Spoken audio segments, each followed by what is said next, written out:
Welcome to Cruise News, your daily update on everything happening at sea. Visit cruisenews.io to see today's stories and sign up for email alerts.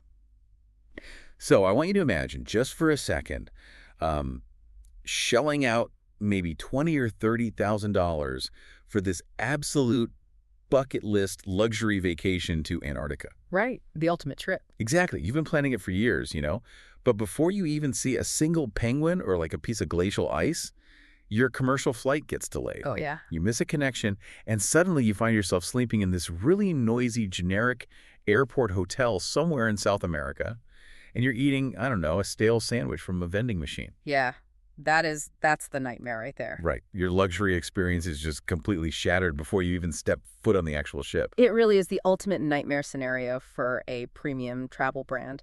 And I mean, it highlights the biggest vulnerability in the modern travel industry, which is those handover points. Handover points. Yeah. Yeah, whenever a cruise line has to, hand their guest over to a commercial airline or a local bus company or some third-party hotel, they completely lose control of the quality. Which is exactly why we're seeing the fundamental nature of the cruise business shifting.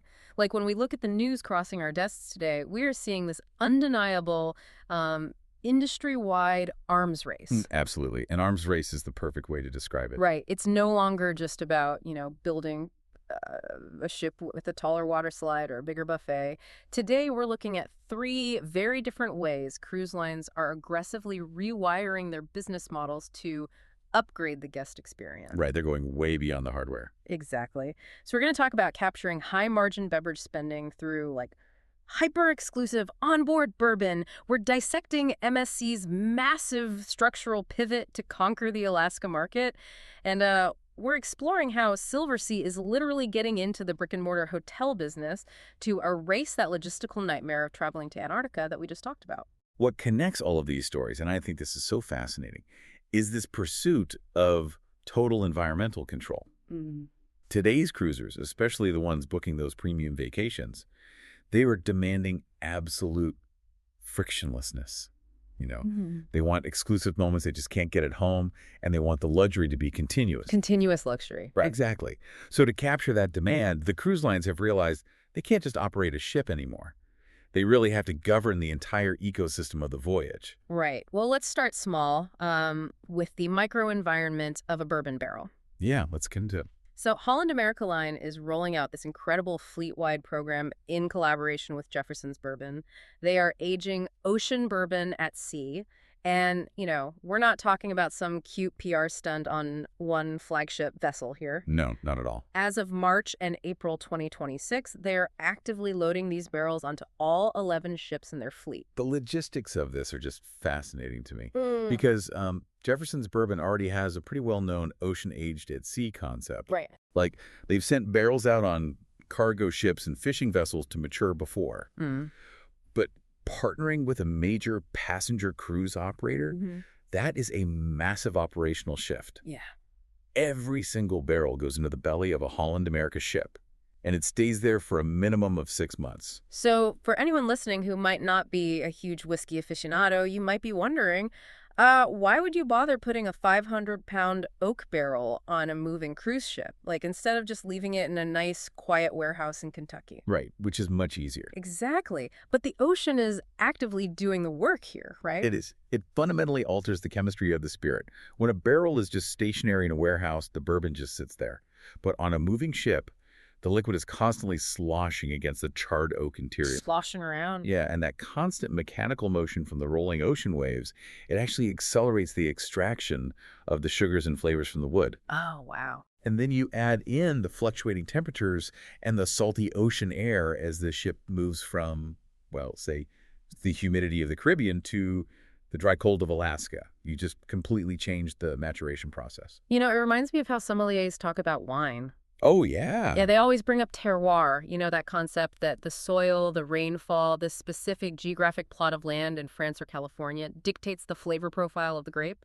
But here, the terroir is a moving ship's itinerary. I love that comparison. It is exactly a moving terroir. Yeah. And because Holland America is doing this across their entire 11-ship fleet, they're essentially creating 11 distinct microclimates. That's wild. Yeah. Trey Zoller, who's the founder of Jefferson's Bourbon, specifically said he wants to do side-by-side comparisons. Like, he wants to see how a barrel that spends 6 months crossing the Atlantic tastes compared to a barrel that's been 6 months just sailing up and down the Pacific coast. Okay, I have to play the skeptic here for a moment. Go for it. Because I understand the culinary science, sure. But from a business perspective, managing a rolling inventory of heavy oak barrels across 11 different global itineraries, that sounds like an absolute operational headache. Oh, it's a huge undertaking. Right. So is this really a grand culinary experiment, or is it just an incredibly clever mechanism to sell a high-margin souvenir down in the gift shop? I mean, it is absolutely a masterclass in revenue generation. And here's why. Think about the yield. Okay. After a minimum of 6 months of sloshing around dealing with evaporation, which, distillers call the angel's share, each barrel is only expected to yield about 150 to 300 bottles. Wow. Wait, so if you have a ship carrying, 2,000 passengers and you only have 150 bottles to sell? You have engineered total scarcity. Wow. And scarcity is the ultimate luxury, right? They're not dumping all these barrels into one massive corporate vat. Starting in 2027, they're bottling these as ship-specific single barrels, and you can only buy them on board. Oh, I see. Yeah, so if you want the bourbon that aged on the Eurodam, you literally have to be standing on the Eurodam to get it. That turns a standard, $80 bottle of whiskey into this completely non-replicable experiential purchase, and you can probably charge a massive premium for that. Exactly. And it locks the guest into the onboard economy. Plus, it ties perfectly into Holland America's broader Spirit of Independence theme for America's 250th anniversary. Oh, right, the semi-quincentennial. Yeah, they have this massive patriotic push right now. They're partnering with American brands like Crane Stationery and Pendleton Woolen Mills. They're even running a special Stars and Stripes voyage out of Boston for July 4th, 2026. And bourbon is the quintessential American spirit. Exactly. Drew Folk, their director of food and beverage revenue, he made it really clear that they want offerings shaped by the journey itself. It's just brilliant brand synergy. But, it's one thing to control the microenvironment of a wooden barrel to capture extra spending. It is a completely different ballgame to fundamentally reconstruct the macroenvironment of a 90,000-ton cruise ship to conquer a new geographical market. Oh, definitely. A much bigger lift. Which brings us to the MSC Poesia and the absolute battleground that Alaska has become. Yeah, the Alaska market is undergoing a massive structural shift right now. And to understand what MSC Cruise is doing, we have to really look at the ship itself. Okay. So the MSC Poesia is a Musica-class vessel built back in 2008. And in mid-February 2026, it entered the Palumbo, Malta shipyard for a dry dock refurbishment spanning roughly 6 to 7 weeks.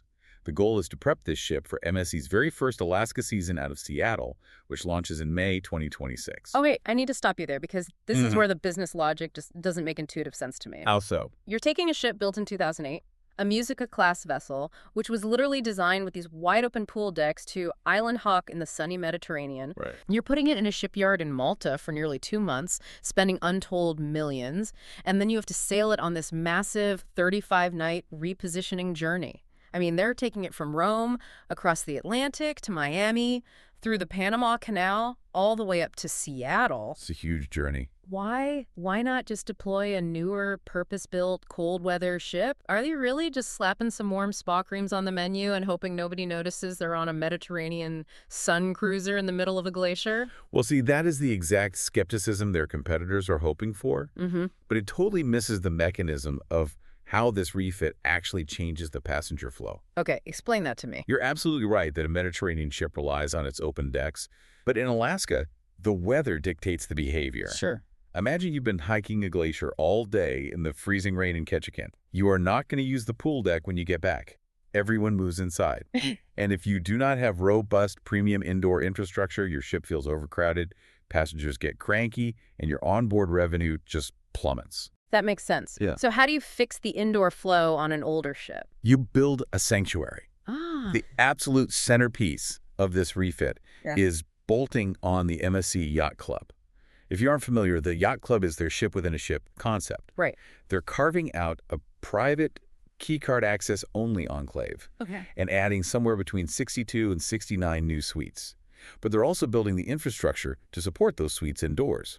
So a private restaurant, a dedicated panoramic lounge, and round-the-clock butler service. So they're essentially creating a pressure release valve for the ship's highest-paying guests. Yes, exactly. And they actually proved this concept in late 2025 when they did the exact same Yacht Club retrofit to another Musica class, ship the MSC Magnifica. Oh, so they know it works. Right, they have the engineering template. But beyond the suites, you brought up the spa creams earlier. Right. The culinary and wellness pivots are not just window dressing. They are essential revenue drivers for a cold weather itinerary. Well, let's look at those pivots because they are extensive. I mean, they're completely redesigning the thermal area in the MSC Aureus Spa. They're transitioning to warming creams, specialized oils, and these hydrating therapies tailored specifically for wind-chapped cold weather skincare. Yep. They're relocating the fitness center, adding a cycling studio, and rolling out these really clinical-sounding wellness consultations like foot balance and in-body assessments. Because when you can't lay on a sun lounger, you book a spa treatment. Exactly. And when you're cold, you want heavy, comforting food. So they're debuting 2 new specialty dining venues, Butcher's Cut, which is an American-style steakhouse, and the Kaido Sushi Bar. They're overhauling the main dining menus to feature, heavy Alaskan salmon, amber-battered cod, and seafood chowders. The beverage adaptations are really what caught my eye, though, because this is where you see that crowd control mechanism at work. Oh, definitely. They're heavily marketing hot cocktails. You've got a gin-based hot honey soother, spiked hot chocolate, and a mulled wine drink they're calling Unwind in Juneau. I love that name. Right. But when you picture hundreds of people coming back from a freezing whale-watching excursion, funneling them toward the bars for high-margin hot drinks is just a very smart operational flow. It absolutely is. And they're backing up the aesthetics with actual credentials, too. They're partnering with the marine conservation group Orca. Oh, that's right. Yeah, they'll have a dedicated marine mammal observer on board hosting educational sessions, allowing guests to do citizen science initiatives. Because in a highly regulated, environmentally sensitive area like Alaska, having conservation credentials is no longer optional. It's the cost of entry. Which really speaks to just how lucrative this market is. The Cruise Lines International Association is tracking a 3.8% growth in Alaska cruise demand. It's booming. But MSC is jumping into a shark tank here. I mean, Virgin Voyages is sending the Brilliant Lady to Seattle. Princess Cruises, who basically owns Alaska, is bringing their new megaship, the Star Princess. Seabourn is dominating the luxury side with Glacier Bay access. To justify this massive dry dock and that 35-day repositioning fuel bill, MSC must be incredibly confident in the Yacht Club's ability to pull premium cruisers away from those established brands. They really are turning Seattle into a battleground for upscale add-ons. They know the demand is so ravenous that if they can capture the premium sector with the Yacht Club, the math works out. In fact, they're already so confident that MSC has confirmed the Poesia will return to Alaska for a second season in 2027. Wow. Okay, so we've seen cruise lines control the chemistry inside a barrel. And we've seen them completely reconstruct the indoor flow of a ship to manage the harsh climate of Alaska. Yep. But Silversea is taking this philosophy of control to the absolute extreme. They're looking at the harshest, most unforgiving environment on Earth, Antarctica, and realizing that upgrading the ship isn't enough. You have to upgrade the land itself. This is perhaps the most significant structural evolution in the expedition sector today. Silversea just wrapped up a massive 2025-2026 Antarctica season.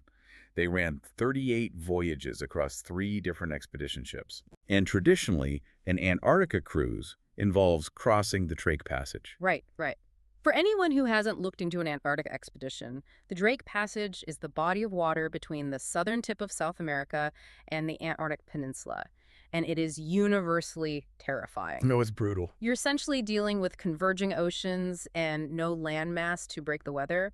It takes about 2 days to cross, and it leaves a massive portion of the ship violently seasick. It's a rite of passage for some, but a total deal-breaker for others.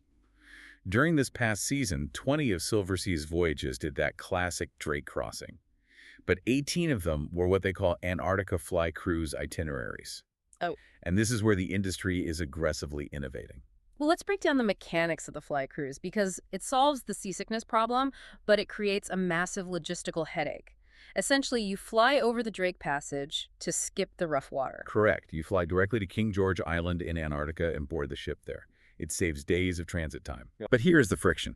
To facilitate those flights, cruise lines have to rely on third-party commercial flights, local charter planes, and third-party hotels in these remote South American gateway cities. Ah, going back to what we said at the start. Exactly. Hmm. If you're a luxury guest paying top dollar and your local charter flight is delayed for 6 hours, or the local hotel has uncomfortable beds, your entire perception of the Silversea brand is damaged before you even see a penguin. So Silversea's solution to third-party friction is to just, what, build their own hotel? Yes. Unbelievable. In October 2026, to kick off their expanded 41-voyage season, Silversea is opening the Cormorant at 55 South. It is a purpose-built, 150-room luxury hotel located in Puerto Williams, Chile. Puerto Williams being the southernmost city on Earth. Yeah. You know, if you've ever looked at the logistics of climbing Mount Everest, you know, you don't just parachute onto the summit. You fly into the Himalayas, you trek to base camp, and you acclimate. Base camp is essential infrastructure. That's a great way to put it. It sounds like Silversea is essentially building a 150-room, 5-star luxury base camp for the ultimate bucket list destination. And just like a real base camp, they're controlling your climatization. But instead of managing your oxygen levels, they're managing your exposure to their brand. Right. By owning the roof and mortar, they eliminate the variables. Silversea's president, Bert Hernandez, stated the goal explicitly.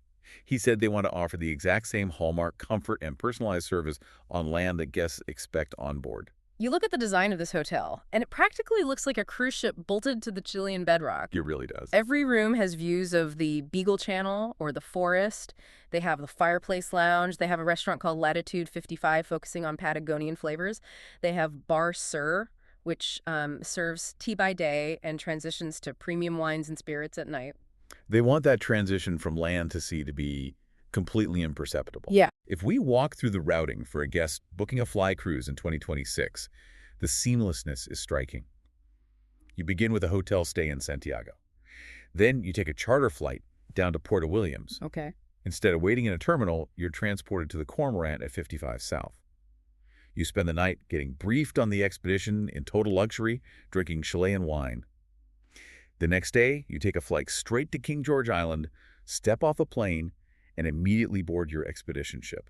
No violent seasickness in the Drake Passage. Nope. No generic airport hotels, just end-to-end Silversea quality control. And look at the geopolitical and business implications of this, too. The traditional gateway for Antarctica has always been Ushuaia, Argentina. Right. By building this hotel in Puerto Williams, Silversea is heavily elevating Chile as a major rival gateway to the White Continent. This new infrastructure will support 29 of those fly cruise voyages in its inaugural season. It's a massive capital investment to secure total supply chain dominance. So when we step back and look at all of this today, the through line is undeniable. Excellent. Whether it's a single barrel of bourbon sloshing around in the hull of a ship to create a $200 souvenir, or a Mediterranean vessel getting completely re-engineered with indoor steakhouses to handle the Alaskan cold, or a bespoke luxury hotel built at the edge of the earth so you don't have to suffer through the Drake Passage. The cruise lines are aggressively expanding their grip on every single touch point of the value chain. Because the modern luxury consumer refuses to compartmentalize their vacation. Right. They don't view the flight, the hotel, and the ship as separate entities. If one fails, the whole trip fails. So by bringing all of those elements in-house, the cruise lines are guaranteeing a frictionless, premium lifestyle from the second you leave your driveway to the second you return. Which leaves us with a fascinating and perhaps slightly provocative thought to ponder as we wrap up. Let's hear it. We are watching these cruise brands become hoteliers, airline charterers, and even boutique distillers. As they increasingly own the land you sleep on, the air you fly through, and the very aging process of the spirits in your glass, at what point does the actual ship become just one small, interchangeable piece of a much larger luxury lifestyle brand? That's a great question. It's definitely something to keep an eye on as the lines between the ocean and the shore continue to blur. Thanks for listening to Cruise News. Visit cruisenews.io to catch up on the latest updates and sign up for free email alerts.